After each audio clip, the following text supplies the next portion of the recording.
شاہین باغ میں سی اے اے کے خلاف جو احتجاج ہو رہا ہے، یہ ہم سب لوگوں کی طرف سے ہماری بہنیں، چاہے وہ مسلمان ہوں یا ہندو ہوں، فرض کفایہ ادا کر رہی ہیں۔ ہم سب لوگ بلکہ پورا ملک ان کا شکر گزار ہے، اور ہم سب دعا کرتے ہیں کہ اللہ تعالیٰ ان کی کوششوں کو کامیاب فرمائے۔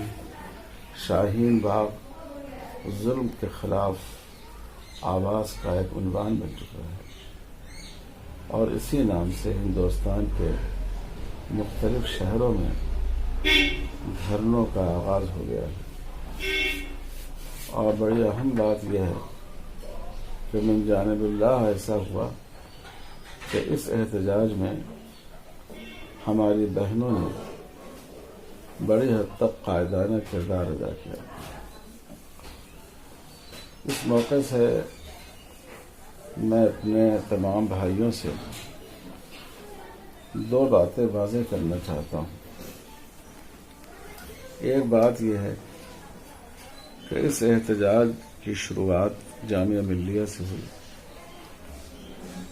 وہاں کی طلبہ تنظیم کی طرف سے، پھر جے این یو علی گڑھ ہوتا ہوا ملک بھر کی یونیورسٹیوں میں یہ احتجاج پھیل گیا۔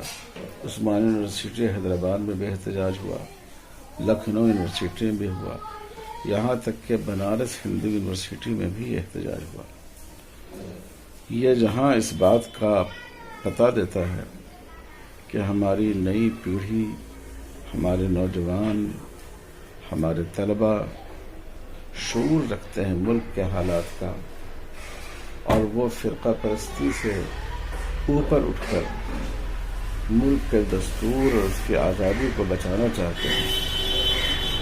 وہیں اس کا دوسرا فائدہ یہ ہوا کہ اگر کسی ملی تنظیم، کسی مسلمانوں کے تعلیمی ادارہ، کسی مدرسہ، کسی مذہبی شخصیت کی طرف سے اگر یہ احتجاج شروع ہوا ہوتا تو جو لوگ اس احتجاج کو ناکام کرنا چاہتے ہیں وہ بہت آسانی سے اس کو ہندو مسلم مسئلہ بنا دیتے، ان کا مقصد پورا ہو جاتا۔ اس وقت جو اتفاق و اتحاد کی شکلیں ہیں، یہ شکل سامنے نہیں ہوتی، اور اس کے نتیجے میں یہ احتجاج سبوتاژ ہو کر رہ جاتا۔ علماء نے، ملی تنظیموں نے، دینی اداروں نے کبھی اس مسئلے سے غفلت نہیں برتی۔